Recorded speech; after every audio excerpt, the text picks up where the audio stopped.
Peuple d'Afrique, les gars, venez écouter. Niveau pape qui répond, Capitaine Ibrahim Traoré, les gars, venez écouter. Il dit, l'église, il était aux côtés des colonisateurs. Mais Christ, il n'est pas responsable. Donc les gars, question que nous, on se pose, on les pose en tant qu'Africains conscients. Maintenant les gars, pourquoi Christ, certains qui croient que Christ est Dieu, Dieu, il n'est pas venu nous parler vivant comme il a fait avec eux. Pourquoi les prophètes, ils n'ont pas venu nous parler en vivant comme ils ont fait avec eux.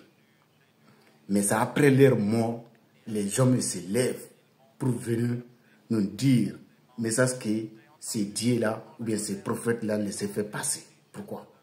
Ça veut dire, les prophètes et les dieux, ils s'en foutaient des Africains. Donc maintenant les gars, après tout ça, les hommes qui se sont déplacés de venir nous parler de ce genre de choses, ils ont commis des crimes, organisé des choses, commis des choses graves. Maintenant, ils viennent nous dire que Christ, il n'est pas responsable. Donc les gars, vous devez vous poser des bonnes questions. Pourquoi ces gens-là, ils vous font croire que non, je suis, par exemple, c'est un sauveur. Mais à leurs actes, ce qu'ils ont fait là, c'est des gars, c'est des sources abominables. Et les gars, je vous laisse écouter. Abonnez-vous et partagez cette vidéo massivement. C'est grave. Écoutez attentivement, les gars. À son Excellence le président Ibrahim Traoré, président de la nation souveraine du Burkina Faso, fils de la terre africaine et défenseur de son peuple, que la grâce et la paix vous soient multipliées par la sagesse, le courage et la vérité. J'ai reçu votre lettre non comme un communiqué politique ni une demande diplomatique, mais comme un cri d'âme puissant, sincère et douloureux. Fils du continent qui a tant perdu, souffert en silence et subi tant de promesses non tenues, j'ai lu vos mots plusieurs fois, et à chaque lecture, ils m'ont transpercé plus profondément.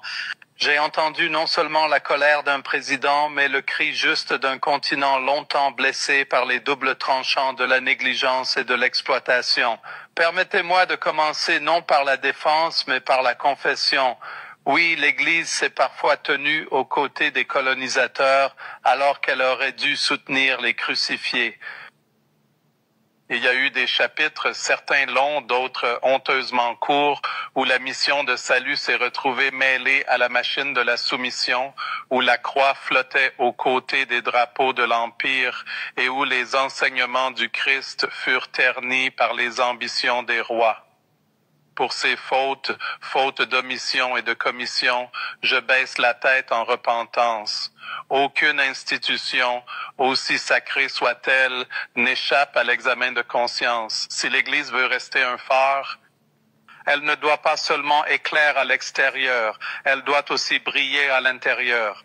Vous demandez si ce papauté sera différente. Ma réponse est claire. Non seulement elle le sera, mais elle le doit. Trop longtemps, la voix africaine n'a été qu'un murmure. Vos dirigeants n'étaient loués que lorsqu'ils étaient dociles et diabolisés quand ils défiaient des systèmes injustes.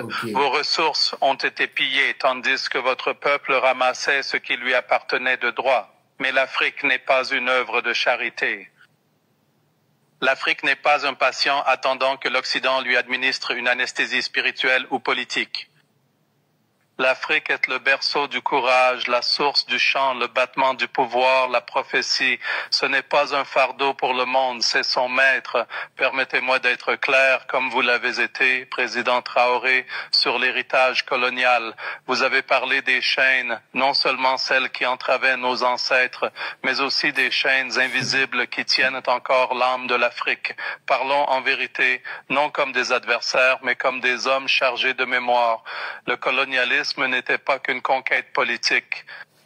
Ce fut une trahison spirituelle. Ce n'était pas seulement le vol de terre, mais une tentative d'effacer l'identité des civilisations entières avec leur poésie, leurs proverbes, leur cosmologie, leurs rythmes sacrés, furent réduites au silence sous des drapeaux et dieux étrangers. Les missionnaires, certains sincères, arrivaient avec une croix à la main, mais derrière eux venaient les canonnières, les marchands, les gouverneurs au contrat de domination, baptisés. Des fonds baptismaux furent érigés à côté des fouets.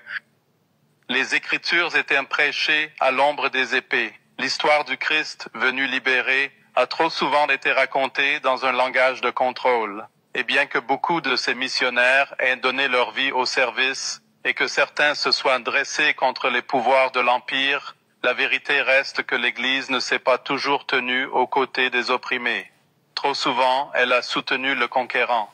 Je confesse cela, non par calcul politique, mais comme un appel moral, car si l'Église doit vraiment refléter le Christ, elle doit pleurer là où lui pleurerait, et sûrement il pleure pour ce qui a été fait en son nom sur le sol africain. J'ai vu des prisons coloniales transformées en écoles. J'ai rencontré des grandes-mères qui se rappellent que leur tribu a été rebaptisée. J'ai vu de jeunes séminaristes africains demander « Cette foi est-elle vraiment la nôtre ou bien importée ?» Je réponds clairement, l'Évangile n'a jamais eu vocation à conquérir. Il était destiné à libérer. Le Christ n'a jamais été un colonisateur. C'était un charpentier de Nazareth, à la peau brune, occupé, pauvre. Ainsi, je fais le serment qu'en ce pontificat, nous revisiterons notre histoire, non pour rester prisonniers de la culpabilité, mais pour éradiquer le déni. Non pas pour faire pénitence avec des mots, mais pour ouvrir des portes avec la justice. L'Église doit devenir non un gardien de la conquête, mais un refuge pour une renaissance culturelle. Que le prochain chapitre soit écrit ensemble, par des mains africaines, dans des langues africaines. Et dans une pleine possession de la foi qui n'a jamais été vraiment étrangère, mais toujours destinée à renaître du sol africain profondément. Sur l'injustice économique, président Traoré, lorsque vous parlez de minerais ensanglantés et de la faim à l'ombre des mines d'or, vous ne dramatisez pas du tout. Vous dévoilez une blessure que le monde a choisi d'ignorer. Cobalt, ou uranium, charbon, thon, pétrole, a été transformé en malédiction, non en bénédiction. Les gars, vous l'avez entendu, que Christ n'a jamais été colonisateur.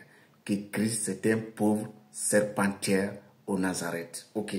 Maintenant, les gars, et Pape François, il nous avait dit que Bible actait que les Africains sont que des esclaves. Maintenant, ce qui veut dire, Bible même là, les gars, ça ne vient pas de Christ. Mais je ne sais pas en quoi on doit croire à Christ sans Bible. C'est ça que je ne comprends pas. En tant qu'Africain, on n'a pas vu. Et les missionnaires qui sont venus nous parler, c'était des criminels.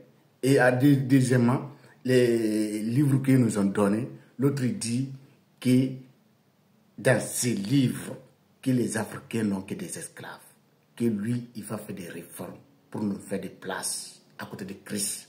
Maintenant, les gars, il dit que colonisation n'était pas seulement concurrence, de conquérir des économiques, que c'était tentative d'effacement d'identité. Mais les gars, aujourd'hui, là, il y a combien de millions d'œuvres d'art qui ont confisquées au Vatican? On ne sait même pas. Combien de millions, les gars?